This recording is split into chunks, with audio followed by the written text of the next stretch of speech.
Praise the Lord. ஆண்டவராகிய இயேசு கிறிஸ்துவின் நாமத்திலே உங்களை அன்போடு வாழ்த்துகிறேன். மீண்டும் ஒரு நல்ல நாள் நம்முடைய கரங்களிலே கொடுக்கப்பட்டிருக்கிறது. இந்த நாளிலே கர்த்தருடைய வார்த்தை சங்கீதங்களின் புத்தகம் 30ஆம் சங்கீதம் அதனுடைய 11ஆம் வசனம்.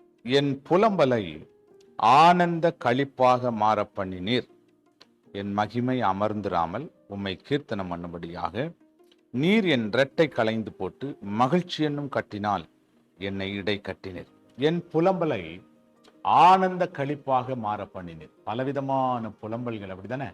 வேலை இல்லைன்ற ஒரு புலம்பல், வேலை கிடைச்சாலும் நல்ல வேலை கிடைக்கலன்னு ஒரு புலம்பல், சம்பளம் கிடைக்கலன்னு ஒரு புலம்பல், உயர்வு இல்லைன்னு ஒரு புலம்பல்,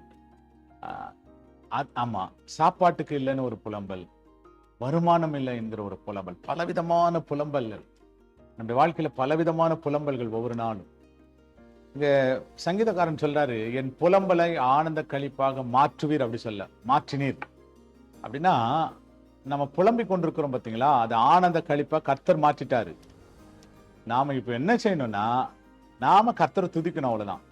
அப்படி நம்ம துதிக்க துதிக்க எந்தெந்த இடத்துல நம்ம புலம்பிக் கொண்டிருந்தோமோ அந்தந்த காரியத்துல ஒரு ஆனந்த களிப்பை கர்த்தர் கட்டளையிடுவார். ஆகவே புலம்புறதை கொஞ்சம் நிறுத்துவோம், ஸ்தோத்திரம் பண்ண ஆரம்பிப்போம், துதிக்க ஆரம்பிப்போம், மகிமைப்படுத்த ஆரம்பிப்போம், கர்த்தரை உயர்த்த ஆரம்பிப்போம். நம்ம அமர்ந்திராம கர்த்தரை துதிப்போம், அவருடைய திட்டங்களை அவருடைய வேலை செய்வோம். புலம்பல் எல்லாம் ஆனந்த களிப்பாய் மாறும். நல்ல ஆண்டவரே உம்மை ஸ்தோத்திரிக்கிறோம்.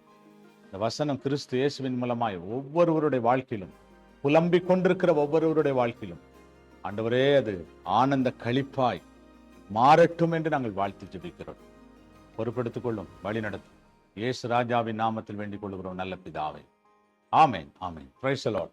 God bless you. கர்த்தர் உங்களை அப்படியே ஆசீர்வதிப்பார். ஆமென்.